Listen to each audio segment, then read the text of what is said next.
Welcome back. তোমরা শুনছো গল্পওয়ালার আরও একটি ব্র্যান্ড নিউ এপিসোড। তবে আজকের এপিসোড শুরু করার আগে কিছু কথা বলতে চাই তোমাদের। বিগত কয়েকটা এপিসোডে তোমরা আমাকে যে ভালোবাসাটা দিয়েছো, এই যেমন ভুল করলে সেই ভুলগুলো কমেন্ট বক্সে ধরিয়ে দেওয়া, আর ভালো কাজ করলেও যেভাবে প্রশংসায় ভরিয়ে দিচ্ছ, যে এখন আমি জানি এই মুহূর্তে গল্পওয়ালাতে আর আমি একা নই, তোমরা প্রত্যেকে আমার সাথে রয়েছো। তাই তোমাদের প্রত্যেকের কাছে আমি ভীষণভাবে কৃতজ্ঞ, কারণ তোমরা না থাকলে আজকের গল্পওয়ালা পরিবার বোধহয় এতটুকু বড় হতে পারতো না। আর তোমরা যারা আমার আগের কমিউনিটি পোস্টে কমেন্ট করেছিলে, তাদেরকে আমি শাউট আউট দেব আজকের এপিসোডের শেষে। শুরু করছি আজকের এপিসোড। এখন ঘড়িতে রাত 10টা, আর আমি অরিত্র থাকছি তোমাদের সাথে আরও একটি গা ছমছমে ভৌতিক ঘটনা নিয়ে।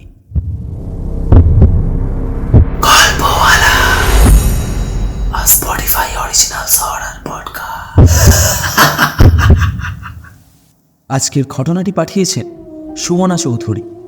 তো ঘটনাটি যেভাবে লিখে পাঠানো হয়েছে সেভাবেই তোমাদেরকে পড়ে শোনাচ্ছি। হ্যালো অরিত্রদা, আমি সুমনা, হুগলি জেলার গোঘাট নামক একটি জায়গায় থাকি। তো আমি যেই ঘটনাটা আজকে তোমাদেরকে বলছি, এই ঘটনাটা আমার সাথে ঘটেছিল আজ থেকে 3 বছর আগে।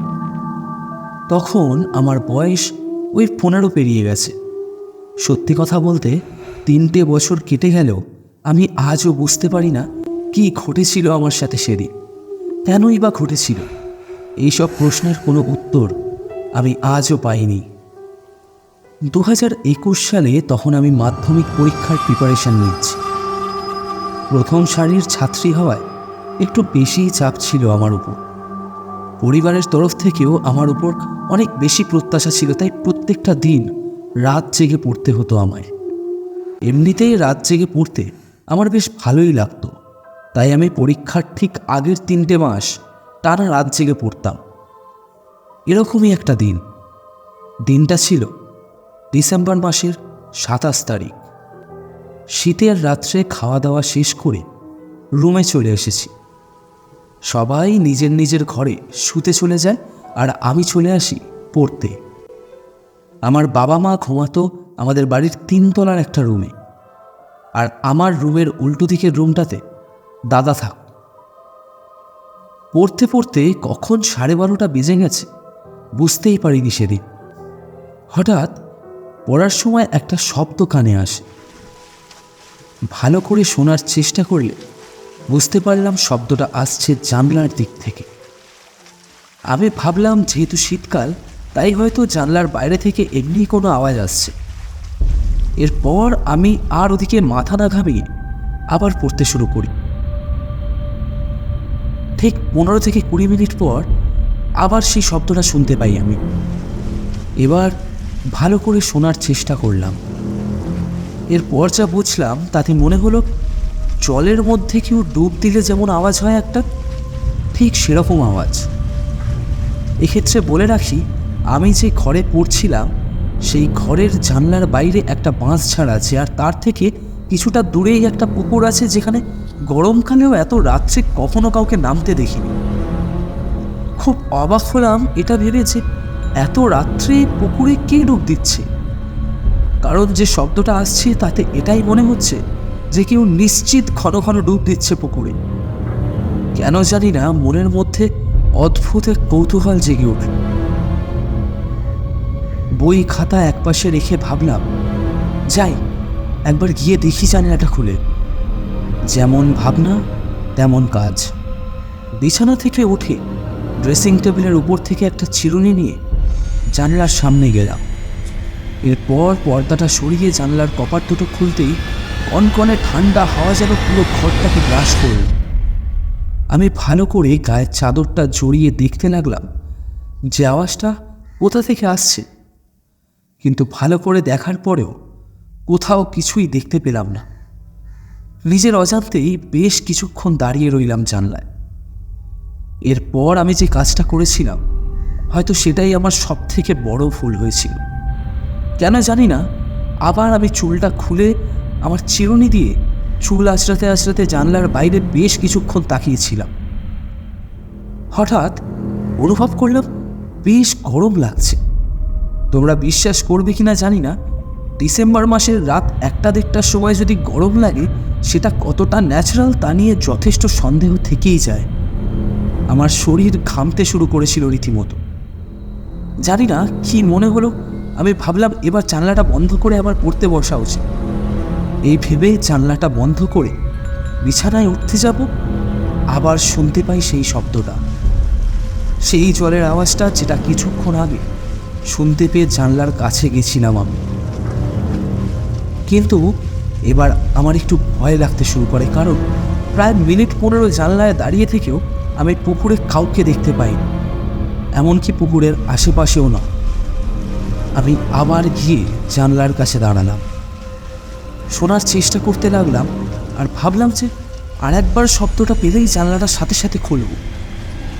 মাথার মধ্যে এসব কথাই ঘুরছিল, কিন্তু আবার কানে আসে জলের সেই শব্দ। এবার আমি খুব আস্তে নিঃশব্দে জানলাটা খুলে কপাট দুটো আস্তে আস্তে সরিয়ে দেখার চেষ্টা করতেই যা দেখলাম, তাতে রীতিমতো আমার হাত পা ঠান্ডা হয়ে গেল। আমি দেখতে পাচ্ছি পুকুরের একদম ঠিক মাঝখানে কেউ একজন অনবরত জলে ডুব দিচ্ছে। আমি ভালো করে দেখার চেষ্টা করলাম।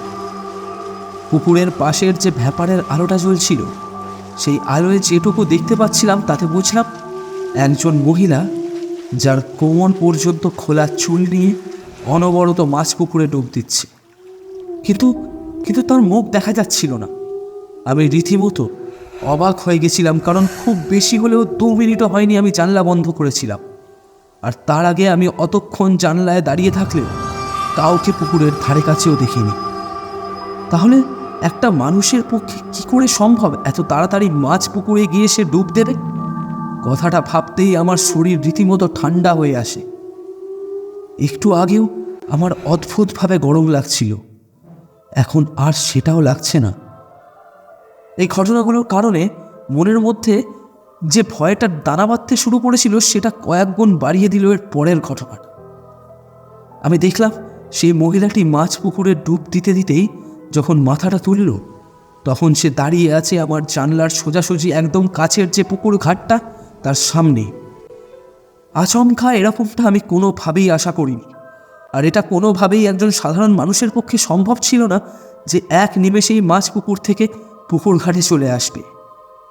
এই দৃশ্য দেখে আমার শরীর পুরো ভারী হয়ে এসেছিল। আমি যেন নিজের জায়গা থেকে নড়তেই পারছিলাম না। এমন সময় যে দৃশ্যটা দেখলাম, তা হয়তো আমার জীবনে দেখা সবচেয়ে ভয়ানক ও আশ্চর্যজনক দৃশ্য ছিল।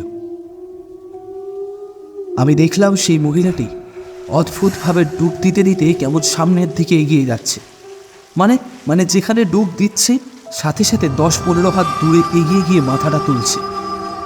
এভাবে সে মাত্র 4 থেকে 5টা ডুব দিয়েই পুকুরের একদম উল্টো দিকের পাড়টাতে চলে যায়, গিয়ে সেই একই রকমভাবে বেশ কিছুক্ষণ দাঁড়িয়ে থাকে। এরপর যে দৃশ্যটা আমি দেখি, তা হয়তো আমি চাইলেও কখনো কোনো দিনও ভুলতে পারবো না।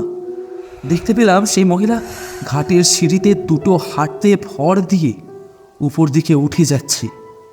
ঠিক যেমন 4 পেয়ে প্রাণীরা হেঁটে যায়, ঠিক তেমনভাবে দুটো হাতে সামনের দিকে ভর দিয়ে কোমরটাকে একটু উঁচু করে এক একটা করে সিঁড়ির ধাপ বেয়ে উপরে উঠতে লাগলো। এই দৃশ্য দেখে আমি আর ওখানে দাঁড়িয়ে থাকতে পারিনি। আমার যেন রীতিমতো মাথা ঘুরছিল, পায়ে চলার মতো শক্তি পাচ্ছিলাম না। নিজের শরীরের সমস্ত জোর দিয়ে কোনো রকমের জানলা বন্ধ করে বিছানায় এসে বসতেই অনুভব করলাম চোখটা যেন আস্তে আস্তে ঘোলাটে হয়ে আসছে। আমার মাথা রীতিমতো ধরে আসছিল। আমি নাইট ল্যাম্পটা কোনো মতে জ্বালিয়ে কোনো রকমে শুয়ে পড়েছিলাম। এর ঠিক মিনিট 10 পরেই বুঝতে পারলাম আমার বুকটা কেমন যেন খুব ভারী ভারী হয়ে আসছে, আর গলার কাছটা যেন কেউ হাত চেপে বসে আছে আমার বুকের ওপর। কোনো কথা বলার শক্তি পাচ্ছিলাম না। আমি ছটফট করার চেষ্টা করলেও আমি একটুও নড়াচড়া করতে পারছিলাম না। কেউ মুখের উপর বালিশ চাপা দিলে যেমন কষ্ট হয়, ঠিক তেমনটাই অনুভব করছিলাম। এমন সময় আমার মনে হলো কেউ খুব ধারালো কিছু দিয়ে বোধহয় আমার হাত পাগুলোকে কাটছে, আর আমার শরীর রীতিমতো শক্ত পাথরের মতো হয়ে গেছে। নড়ার এতটুকুও শক্তি নেই আমার। হঠাৎ অনুভব করলাম মাথার চুলটাতে ঠিক এত জোরে টান পড়ছে, মনে হচ্ছে আমার মাথাটা বোধহয় ফেটে যাবে। কেউ যেন অমানসিক অত্যাচার করছিল আমার ওপর। তখন জানলার কাছে একটা কর্কশ বীভৎস হাসির আওয়াজ আসছে। আমি আর এগুলো সহ্য করতে পারছিলাম না। এরপর কখন আমি জ্ঞান হারিয়ে ফেলেছিলাম আমি জানি না। সত্যি কথা বলতে এরপর আমার আর কিচ্ছু মনে নেই। যখন চোখ খুললাম দেখলাম বিছানাতে বাবা মা সহ আরও আমার পরিবারের লোকজন আমায় ঘিরে দাঁড়িয়ে রয়েছে এবং প্রত্যেকে খুব করুণ দৃষ্টিতে আমার দিকে তাকিয়ে রয়েছে। ঘোরের মধ্যেই বুঝতে পারলাম আমার গা জ্বরে পুড়ে যাচ্ছে, মাথায় অসহ্য যন্ত্রণা করছিল আমার। এরপর ঘোরটা কাটল আমার মায়ের কথায়। মা বলল আমার নাকি 2 দিন পর জ্ঞান ফিরল। কথাটা শুনে আমি এতটাই আশ্চর্য হয়ে যাই যে আমার জীবনের একটা দিন আমার অজান্তেই কেটে গেছে, যা আমি ক্ষুধাক্ষণে টের পাই। এসব ভাবতে ভাবতেই পরের ধাক্কাটা খেলাম যখন মা বলল আমাকে নাকি গতকাল সকাল থেকে বাড়িতে খুঁজেই পাওয়া যাচ্ছিল না। যখন বাড়ির সবাই তন্ন তন্ন করে খোঁজা শুরু করে তখন নাকি দাদা আমায় খুঁজে পায় আমার ঘরের জানলার বাইরে যে বাঁশঝাড়টা আছে তার ঠিক নিচে। আমার নাকি জ্বরে গা পুড়ে যাচ্ছিল আর আমি অচেতন অবস্থায় পড়েছিলাম। তখন থেকে এই মুহূর্ত পর্যন্ত আমি নাকি এরকম অচেতন হয়েই পড়ে আছি। এর মাঝে ডাক্তারও দেখে গেছিল আমায় আর বলেছিল আমার নাকি মাথায় জ্বর উঠে গেছে, তাই এরকমটা হয়েছে। কথাগুলো শুনে আমি রীতিমতো স্থির হয়ে গেছিলাম। বাবা আর মা আমায় জিজ্ঞেস করে যে আমি বাড়ির বাইরে রাতের বেলায় কেন গেছিলাম। আমি প্রথমটায় চুপ থাকলেও ঘর একটু ফাঁকা হলে আমি মাকে আর বাবাকে সব কিছু বলি আর ওদের জানাই যে ঘরের বিছানাতেই আমি শেষে ঘুমিয়েছিলাম। ওরা প্রথমটায় বিশ্বাস করতে চাই। বাবা বলেছিল জ্বরের জন্য আমার নাকি মনের ভুল হয়েছে আর আমি নাকি ভুল বকছি, কিন্তু আমি জানতাম আমি কোনো রকম ভুলভাল বকছি না, কোনো ভুল করছি না।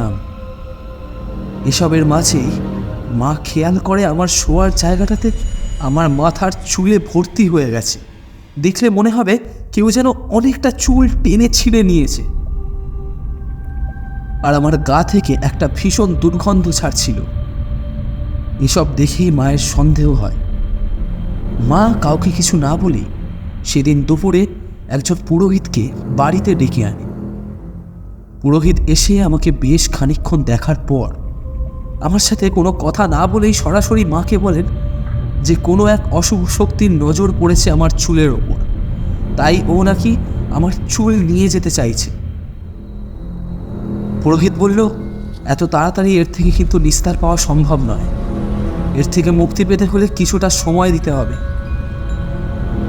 আমার মা তাতেই রাজি হয়ে যায়। শুধু পুরোহিতের কাছে কাকুতি মিনতি করে বলেছে আপনি যে করেই হোক আমার মেয়েকে সুস্থ করে তুলুন। পুরোহিত একটা মন্ত্র পড়া জল আমার মাকে দিয়ে বলে যে এই জলটা টানা 90 দিন যদি আমায় একটু করে খাওয়ানো হয় তাহলে নাকি এই নজর কেটে যাবে। দাদা বিশ্বাস করবে না, আশ্চর্য রকমভাবে এরপর টানা 3 দিন আমার মাথা থেকে প্রচুর চুল উঠে গেছিল। এরপর প্রায় অনেক দিন অসুস্থ ছিলাম আমি।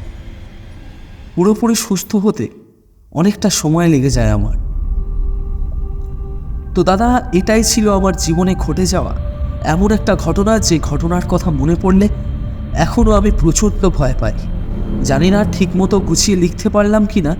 যদি ভালো লাগে তাহলে অবশ্যই গল্পওয়ালাতে কিন্তু পড়ে শুনিও। বহুদিন পর, সত্যি কথা বলতে বহুদিন পর এমন একটা ঘটনা পড়লাম যে ঘটনাটা আমি যখন পড়ে শোনাচ্ছি তোমাদের আমার বেশ কয়েকবার গায়ে কাঁটা দিয়ে উঠেছে। সুমনা, আশা করব তুমি এখন পুরোপুরি সুস্থ আছো। আর থ্যাংক ইউ সো মাচ এরকম একটা রিয়েল লাইফ ইনসিডেন্ট গল্পওয়ালা পরিবারের সাথে শেয়ার করার জন্য। আর তোমরাও যদি চাও তোমাদের লাইফে ঘটে যাওয়া কোনো ঘটনা আমার সাথে শেয়ার করতে, তাহলে ফলো করে নিও আমার ইনস্টাগ্রাম আইডি storyteller_অরিত্র আর ঘটনা লিখে পাঠিয়ে দাও। তো কেমন লাগলো আজকের এপিসোড কমেন্ট করে কিন্তু অবশ্যই জানিও। ভালো লাগলে অবশ্যই একবার লাইক বাটনটা প্রেস করে শেয়ার করে দিও। আর হ্যাঁ, আমি শেষ কমিউনিটি পোস্টে বলেছিলাম যারা কমেন্ট করবে যে কে কোথা থেকে গল্প বলার এপিসোডগুলো শুনছো তাদেরকে আমি শাউট আউট দেবো এই এপিসোডে। তো তোমরা অনেকেই কমেন্ট করেছো, তার জন্য অনেক অনেক ধন্যবাদ। তো চলে যাচ্ছি শাউট আউটে। প্রথম কমেন্টে সৌভিক পাল শুনছে দমদম থেকে। নূপুর সরকার তূর্ণা শুনছে ঢাকা বাংলাদেশ থেকে। অনেক অনেক ভালোবাসা তূর্ণা, যে তুমি এত দূর থেকে গল্প বলার প্রতি যে ভালোবাসাটা দেখাচ্ছ তার জন্য আমি সত্যিই কৃতজ্ঞ। রাজ ঘোষ শুনছে দক্ষিণ দিনাজপুর থেকে। তন্ময় সেন শুনছে মধ্যমগ্রাম থেকে। প্রীতম শুনছে হুগলি থেকে। আরেকজন প্রীতম মণ্ডল শুনছে কৃষ্ণনগর থেকে। অম্লান নাথ শুনছে নদিয়ার বেথুয়া ডহরি থেকে। রুনু মুখার্জি শুনছে হাওড়ার চুনাভাটি থেকে। তমসী শুনছে উলুবেড়িয়া থেকে। সৌম্য ভট্টাচার্য শুনছে হাতিবাগান থেকে। বৃষ্টি শুনছে নিউটাউন থেকে। সত্য মুখার্জি শুনছে পানাগড় পশ্চিম বর্ধমান। কোয়েল চ্যাটার্জি শুনছে হরিয়ানা থেকে। সৃজিতা কর শুনছে গড়িয়া থেকে। সৌমেন সাহা শুনছে রানাঘাট থেকে। আদিত্য দাস শুনছে উল্টোডাঙা থেকে। আর last but not the least, Madan মাইতির আইডি থেকে কমেন্ট এসছে, দাদা আমি ঝুম্পা, চন্দননগর থেকে তোমার ভিডিও দেখছি। Thank you so much everyone, দেশের বিভিন্ন প্রান্ত থেকে এতটা সাপোর্ট আর ভালোবাসা দেওয়ার জন্য। আশা করব আরও অনেক সাপোর্ট আর ভালোবাসা তোমরা আমায় দেবে।